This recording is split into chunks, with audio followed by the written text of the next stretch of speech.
तो आज के पाठ में हम लोग जो है स्वास्थ्य एवं रोग के बारे में पढ़ेंगे। अच्छा स्वास्थ्य क्या है, यानी स्वास्थ्य को अच्छा रखने के लिए क्या करना चाहिए। तो अच्छा स्वास्थ्य ही सुखी जीवन का आधार है। अच्छा स्वास्थ्य ही क्या है, सुखी जीवन का आधार है। और स्वस्थ व्यक्ति ही निरोग और मानसिक तनावों से मुक्त होता है। जो व्यक्ति स्वस्थ रहेगा वही व्यक्ति जो है निरोग और मानसिक तनाव से क्या होता है, मुक्त रहता है, फ्री रहता है, स्वतंत्र रहता है। उसके सभी अंग जो हैं एवं अंग तंत्र सुचारू रूप से कार्यरत रहते हैं। जो स्वस्थ व्यक्ति रहता है उसका सभी प्रकार के अंग जो है सुचारू रूप से कार्य करते हैं। निरोग और कमजोर या दुर्बल व्यक्ति का जो अंग होता है वो सुचारू रूप से काम नहीं करते हैं। तो विश्व स्वास्थ्य संगठन WHO के द्वारा स्वास्थ्य की परिभाषा इस प्रकार दी गई है कि वह स्थिति जिसमें पूर्ण शारीरिक, मानसिक और सामाजिक संपन्नता हो, न कि केवल बीमारियों या पीड़ा का न होना। अर्थात अच्छे स्वास्थ्य के लिए शारीरिक तंदुरुस्ती के साथ साथ मानसिक रूप से सक्रिय होना भी अनिवार्य है। अर्थात शारीरिक स्वास्थ्य और मानसिक स्वास्थ्य दोनों एक दूसरे से क्या है, संबंधित है ना। शारीरिक स्वास्थ्य और मानसिक स्वास्थ्य दोनों एक दूसरे से क्या है, संबंधित हैं। तो अच्छे स्वास्थ्य की मूल शर्तें, अच्छा स्वास्थ्य रखने के लिए उसके लिए शर्त है, इसको लिखते हैं।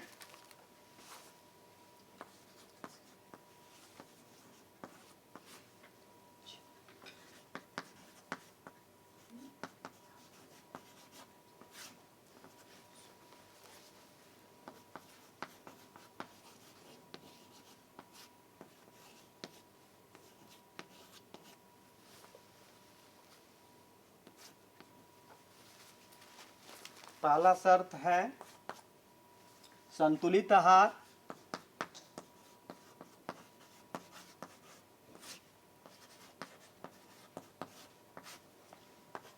दूसरा है व्यक्तिगत एवं घरेलू स्वास्थ्य।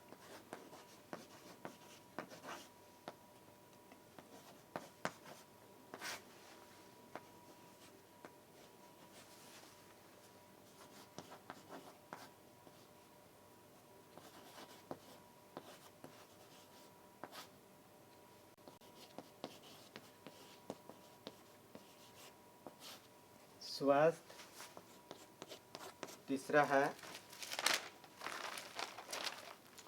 स्वच्छ भोजन एवं जल।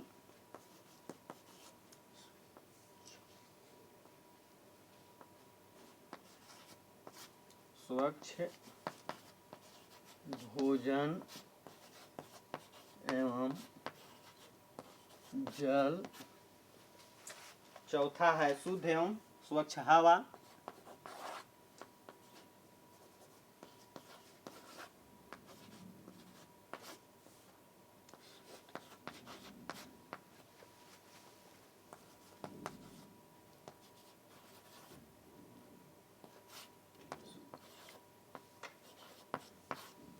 स्वच्छ हवा। पांचवा है व्यायाम एवं विश्राम।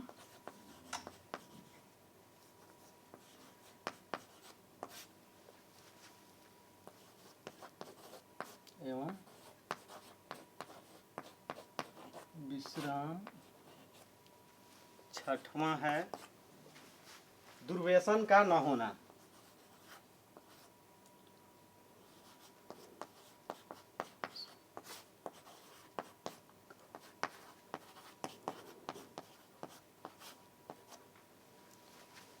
तो ये जो है अच्छे स्वास्थ्य की मूल शर्तें हैं।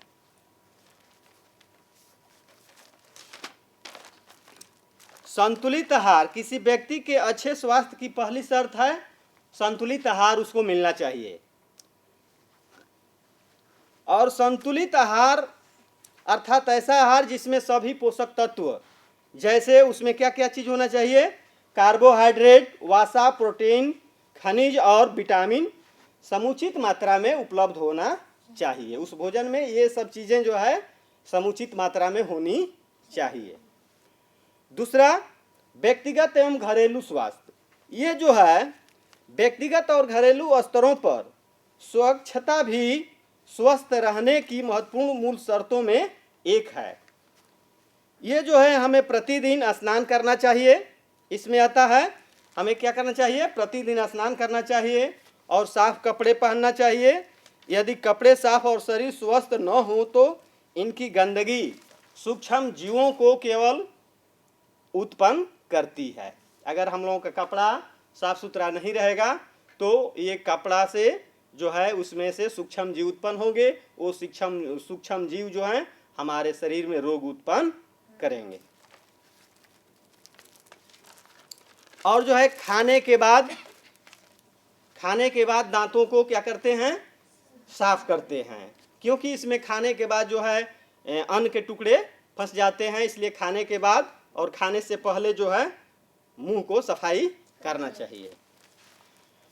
तीसरा शर्त है स्वच्छ भोजन एवं जल। रोग उत्पन्न करने वाले जीव एवं रसायन भोजन एवं पेयजल के माध्यम से आसानी से हमारे शरीर में चले जाते हैं, क्योंकि भोजन हम लोग जो है मुख में करते हैं। इसके सहारे जो है भोजन के सहारे जब हम लोग भोजन करेंगे तो सूक्ष्म जीव जो है हमारे शरीर में चले जाते हैं। जल भी हम लोग पीते हैं तो जल को भी शुद्ध जल हम लोगों को पीना चाहिए। अगर व्यवस्था नहीं है, प्यूरिफिकेशन की व्यवस्था नहीं है तो उसे गर्म करके क्या करते हैं हम लोग पीकर स्वस्थ जीवन जी सकते हैं, यानी रोग से बच सकते हैं। बाजार से लाई गई सब्जियों एवं फलों की सतहों पर अक्सर सूक्ष्म जीव रहते हैं। जो साग सब्जी या फल वगैरह लाते हैं उस पर छोटे छोटे जो है सूक्ष्म जीव रहते हैं। उसको अच्छा से धो कर ही क्या करना चाहिए, खाना चाहिए। शुद्ध एवं स्वच्छ हवा। अगर हम लोग जहाँ रहते हैं वहाँ जो जिस घर मकान में रहते हैं वहाँ जो है हवादार मकान होना चाहिए, उसमें स्वच्छ हवा आनी चाहिए। रसोई घर में चिमनी या पंखों का प्रयोग करना चाहिए। अगर मान लीजिए जिस घर में हम लोग रहते हैं उस घर में खाना बनाते हैं तो जिस घर में किचन रूम में हम खाना बनाते हैं उसमें जो है उसको धुआं रहित होने के लिए उसमें से चिमनी लग रहा होना चाहिए कि जो धुआं उत्पन्न होगा वो जो है चिमनी से बाहर निकल जाए। उसे धुएं रहित चूल्हों का ही उपयोग करना चाहिए। वाहनों एवं उद्योगों द्वारा निकलने वाली हानिकारक गैसों के नियंत्रण पर जो है ध्यान देना चाहिए सरकार को। पांचवा, व्यायाम एवं विश्राम। व्यायाम एवं विश्राम। पांचवा क्या करना चाहिए, व्यायाम करना चाहिए, विश्राम करना चाहिए। शरीर एवं मस्तिष्क को स्वस्थ रखने के लिए आवश्यक है। नियमित व्यायाम स्वस्थ रहने में सहायक होता है। सुबह में टहलना, घूमना फिरना, है ना, जो है वॉकिंग करना चाहिए। श्वसन तंत्र हमारी मांसपेशियों के लिए आवश्यक ऊर्जा पैदा करते हैं। नियमित व्यायाम हमारे श्वसन तंत्र को स्वस्थ रखता है और शारीरिक एवं मानसिक श्रम कर सकता है। जो व्यायाम नहीं करता वे लोग जो नियमित व्यायाम करते हैं उन्हें दिल के दौरे एवं हृदय संबंधी रोग होने की संभावना होती है। नियमित व्यायाम पाचन शक्ति को बढ़ाता है। डेली अगर व्यायाम हम लोग करते हैं तो पाचन क्रिया में वृद्धि होती है। इससे रात में अच्छी नींद भी आती है व्यायाम करने से। और क्या होता है,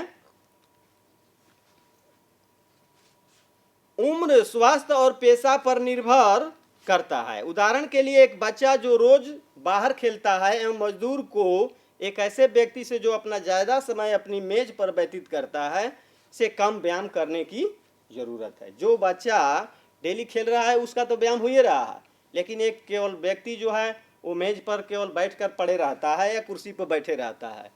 तो बच्चे की अपेक्षा उस कुर्सी पर बैठे हुए व्यक्ति को क्या करना चाहिए, अधिक व्यायाम करना चाहिए। और जो है अच्छा स्वास्थ्य के लिए क्या करना चाहिए, दुर्व्यसन का न होना। उसमें जो है छठवां पॉइंट जो है दुर्व्यसन का न होना, यानी उसमें दुर्व्यसन न होना चाहिए, उस व्यक्ति में दुर्व्यसन का आदत नहीं होना चाहिए। दुर्व्यसन में क्या आता है, व्यसन एक स्थिति है जिसमें व्यक्ति मनोवैज्ञानिक या कायिक तौर पर किसी ऐसे चीज पर निर्भर हो जाता है जो उसके स्वास्थ्य को हानि पहुंचाता है। सामान्यतः जब हम व्यसन के विषय में बात करते हैं तो हमारा तात्पर्य धूम्रपान, यानी दुर्व्यसन का आदत क्या है, धूम्रपान, जैसे बीड़ी सिगरेट खैनी, है ना, गांजा भांग, बहुत लोगों का ये क्या हो जाता है, दुर्व्यसन की आदत पड़ जाती है, जिससे स्वास्थ्य क्या होता है, प्रभावित होता है। धूम्रपान जो है श्वसन संबंधी बीमारियां, हृदय रोग और कैंसर जैसे भयानक रोग पैदा करती है। तंबाकू चबाना मुंह का कैंसर और दांतों की समस्याओं को पैदा करती है। मादक द्रव जैसे हीरोइन, कोकीन, हशीश तंत्रिका तंत्र को प्रभावित करती है। अतः स्वस्थ जीवन यापन हेतु किसी भी दुर्व्यसन से दूर रहना चाहिए। अगर आप लोग स्वस्थ रहना चाहते हैं तो आप लोगों में दुर्व्यसन की आदत नहीं होनी चाहिए। ये जो है आपका स्वास्थ्य, मतलब अच्छे स्वास्थ्य के ये मूल शर्त हैं।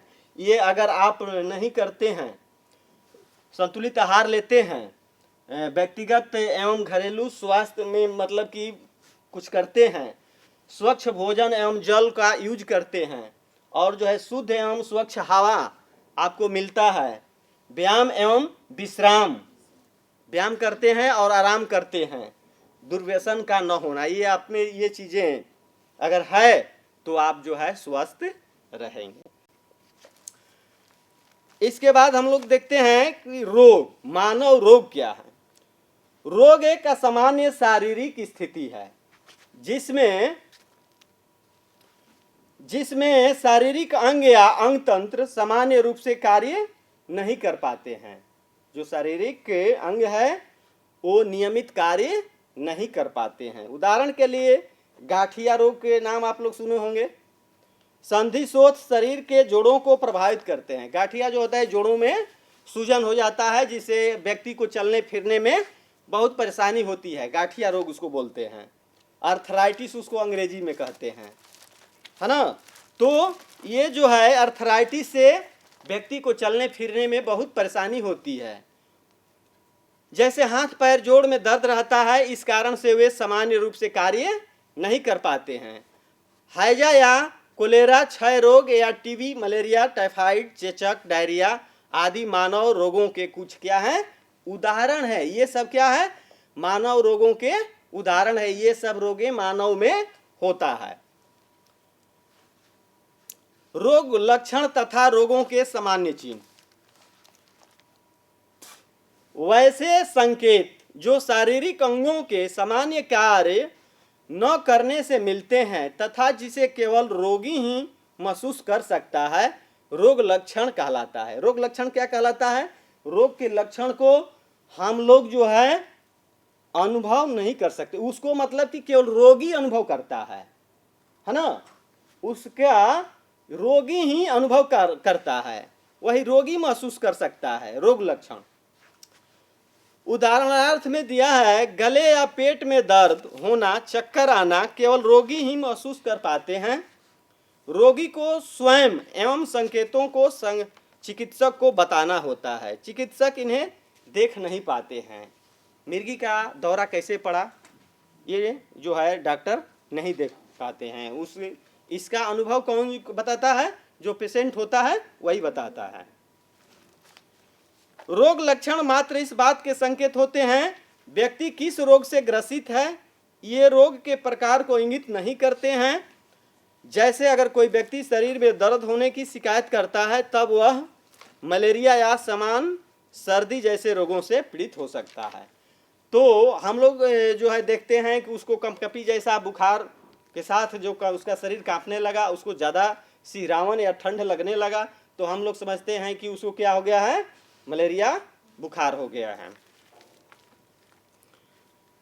रोगों के सामान्य चिन्ह, वैसी स्थिति में जो शरीर की कारिक एवं रचना के आदर्श स्वरूप में परिवर्तन को दर्शाते हैं, जैसे त्वचा के रंग में परिवर्तन, ग्रंथियों में सूजन, जैसे चिन्हों को चिकित्सक देख सकते हैं। ये सब चिन्हों को क्या कर सकते हैं, डॉक्टर देख सकते हैं। अगर आपका चमड़ी पीला हो गया है तो पीलिया, आदमी कहता है कि पीलिया हो गया, आंख पीला हो गया है, पीलिया हो गया है, इसको डॉक्टर जो है देख सकता है ना। इनके अवलोकन से वे रोगों के प्रकार की जानकारी प्राप्त कर सकते हैं। आंखों का लाल हो जाना, उससे चिपचिपे स्राव का निकलना, लगातार पानी आना, आंखों के एक रोग कंजक्टिवाइटिस के चिन्ह हैं। त्वचा एवं आंखों के सफ़ेद भाग का पीला होना हेपेटाइटिस नामक रोग के चिन्ह है। त्वचा का पीला होना है ना, आंख का पीला होना, सफ़ेद होना, आंख का सफ़ेद होना हेपेटाइटिस का लक्षण है ना। रोग लक्षण तथा चिन्ह चिकित्सक को रोगों के प्रकार को पहचानने में क्या करता है, सहायता करता है।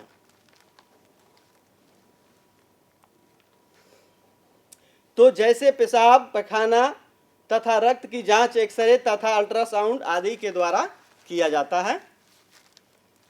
तीव्र तथा चिरकालिक रोग, तीव्र तथा चिरकालिक रोग ऐसे रोग जो अचानक उत्पन्न होते हैं तथा जिनका प्रभाव अंशकालिक अर्थात कम समय के लिए तथा तीक्ष्ण होता है, तीव्र रोग के श्रेणी में आते हैं। जैसे सर्दी, एकाएक जो सर्दी होता है तो नाकों से पानी चलने लगता है, ये तीव्र प्रभाव करता है।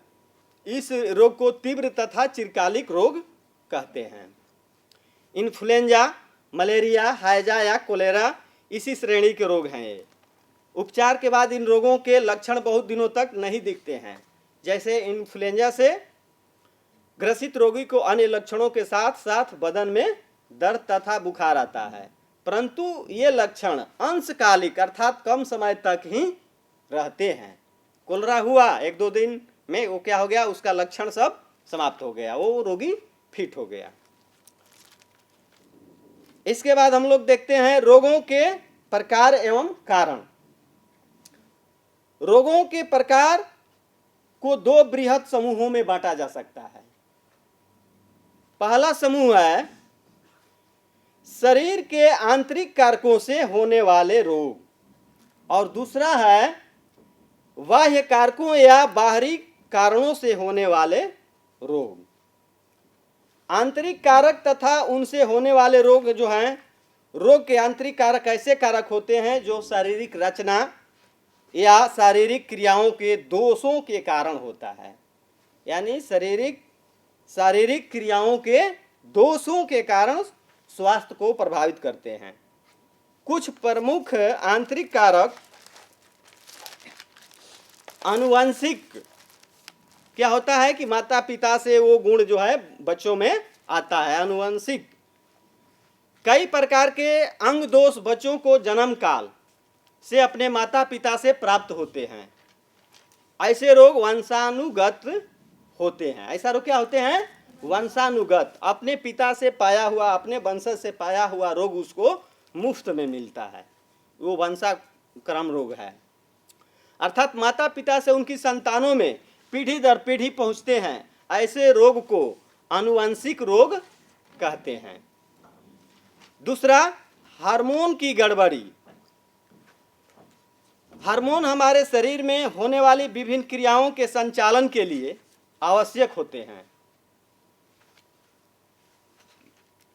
ये हमारे शरीर में पाई जाने वाली विशेष प्रकार की ग्रंथियों, जिन्हें अंतःस्रावी ग्रंथि कहते हैं, इनसे स्रावित होते रहते हैं, द्वारा स्रावित होते हैं। हार्मोन की आवश्यकता से कम या ज़्यादा स्रावित होना, ये जो है रोग उत्पन्न करता है। ये जो है उसे अधिक स्रावित हुआ तब पर भी रोग होगा, कम स्रावित होगा तो तब पर भी रोग उत्पन्न करेगा। जैसे मधुमेह या डायबिटीज जो होता है तथा भीमकायत्व या जायगैंटिज्म, डायबिटीज इंसुलिन नामक हार्मोन के कम बनने के कारण होता है। इंसुलिन नामक हार्मोन जो है, जो स्रावित होता है, कम उससे स्रावित होने से क्या होता है कि इंसुलिन नामक हार्मोन के कम बनने के कारण इंसुलिन शरीर में ग्लूकोज के, जो उसमें शर्करा होता है, ग्लूकोज होता है, उसको उपापचय के लिए आवश्यक होता है। इस हार्मोन की कमी से ग्लूकोज का उपचायक ठीक से नहीं हो पाता है, जिससे शरीर को आवश्यकता अनुसार ऊर्जा नहीं मिलती है। डायबिटीज के कारण अन्य रोग भी हो जाते हैं। जायगैंटिज्म में मनुष्य का शरीर सामान्य से बहुत बड़ा हो जाता है। ऐसा वृद्धि हार्मोन के ज़्यादा बनने के कारण होता है। और बाहरी कारक क्या है?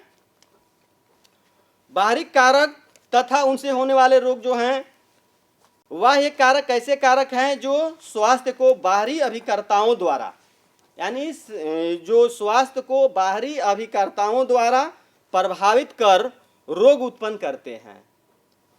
जैसे कुछ सूक्ष्म जीव, रोग उत्पन्न करने वाले सूक्ष्म जीव रोगाणु कहलाते हैं। सूक्ष्म रोगाणु जैसे बैक्टीरिया या जीवाणु, वायरस, विषाणु के कारण मनुष्य में कई प्रकार के रोग होते हैं, जैसे हैजा, कोलेरा, क्षय रोग, निमोनिया, खसरा, चेचक, encephalitis, polio, plasmodium, malaria, entamoeba, histolytica, अमीबिए पेचिस नामक रोग होते हैं। और जो है फलेरिया, जो मनुष्य में होने वाला एक सामान्य रोग है, जो कृमि उचेरिया नामक कृमि से कारण ये होता है। फलेरिया जो रोग होता है, उस कृमि का नाम है उचेरिया नामक कृमि के कारण जो है फलेरिया रोग होता है, जिसमें जो है पैर जो है हाथी पाँव, यानी हाथी के पैर के समान मोटा एक पैर हो जाता है, या कोई दोनों में प्रभावित करता है। इसके बाद हम लोग चलते हैं संक्रामक रोग। संक्रामक रोग जो होता है, सूक्ष्म जीवों, रोगाणुओं के कारण होने वाले रोग संक्रामक रोग कहलाते हैं। ये जो है कोलेरा, इन्फ्लुएंजा, निमोनिया, ट्यूबरकुलोसिस या टीबी, एड्स, मलेरिया, फाइलेरिया संक्रामक रोग के कुछ उदाहरण हैं। तो cholera, typhoid, diarrhoea, pneumonia, plague, tetanus, diphtheria, tuberculosis एवं कुष्ठ रोग जो हैं, इसका कारक जो होता है बैक्टीरिया होता है। इसको फैलाने वाला कारक क्या होता है? बैक्टीरिया होता है।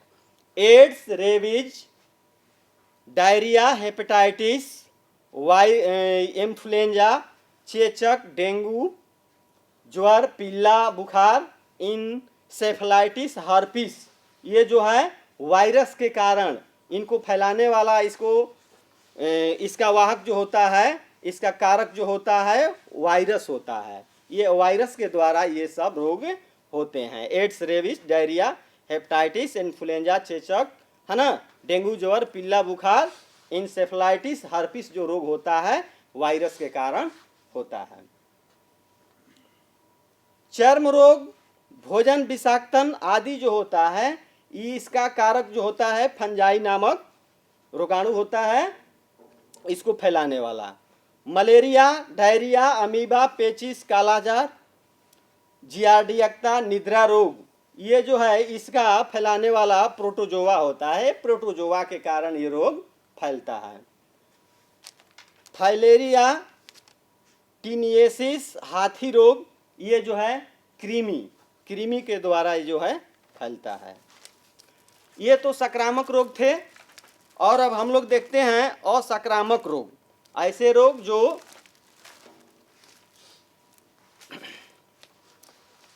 ठीक है। तो हम लोग पढ़े संतुलित आहार, व्यक्तिगत एवं घरेलू स्वास्थ्य, स्वच्छ भोजन एवं जल, शुद्ध एवं स्वच्छ हवा, व्यायाम एवं विश्राम, दुर्व्यसन का न होना। यानी अच्छे स्वास्थ्य की मूल शर्तें जो हैं, अगर हम लोगों को अच्छा स्वास्थ्य रखना है तो क्या करते हैं कि संतुलित आहार, अपने भोजन में जो है भोजन में संतुलित आहार लेते हैं, जिसमें सभी पौष्टिक चीज जो है उपस्थित होनी चाहिए। दूसरा, व्यक्तिगत एवं घरेलू स्वास्थ्य जो है, इसमें जो है व्यक्तिगत एवं घरेलू स्वास्थ्य, डेली स्नान करना, समय से जागना, आंख मुंह धोना जो है, ये व्यक्तिगत एवं घरेलू स्वास्थ्य में आता है। अपने कपड़ा साफ सुथरा रखना, है ना, क्योंकि कपड़ा साफ सुथरा नहीं रहता है तो इसमें जो है बैक्टीरिया फैलते हैं, बैक्टीरिया से जो होते हैं रोग उत्पन्न करते हैं। ठीक है।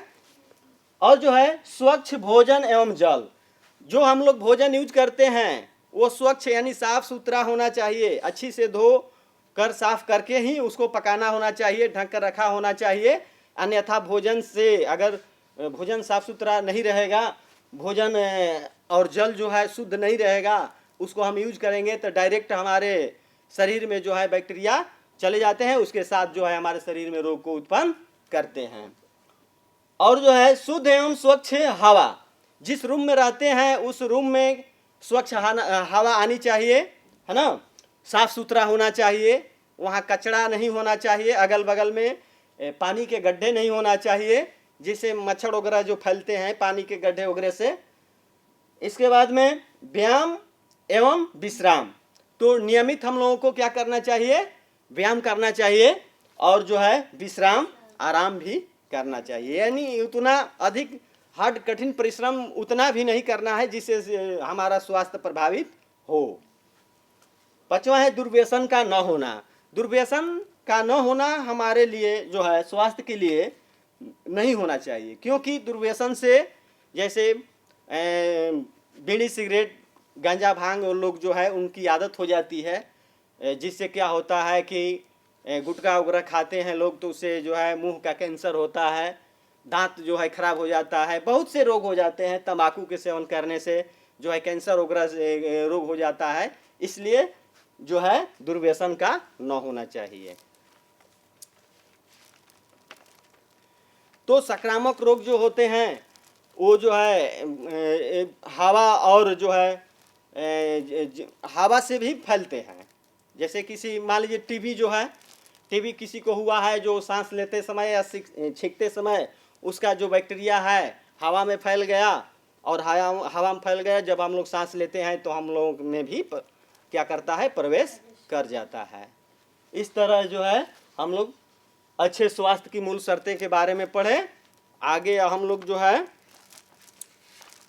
नियंत्रण, रोगों के नियंत्रण के बारे में हम लोग पढ़ेंगे।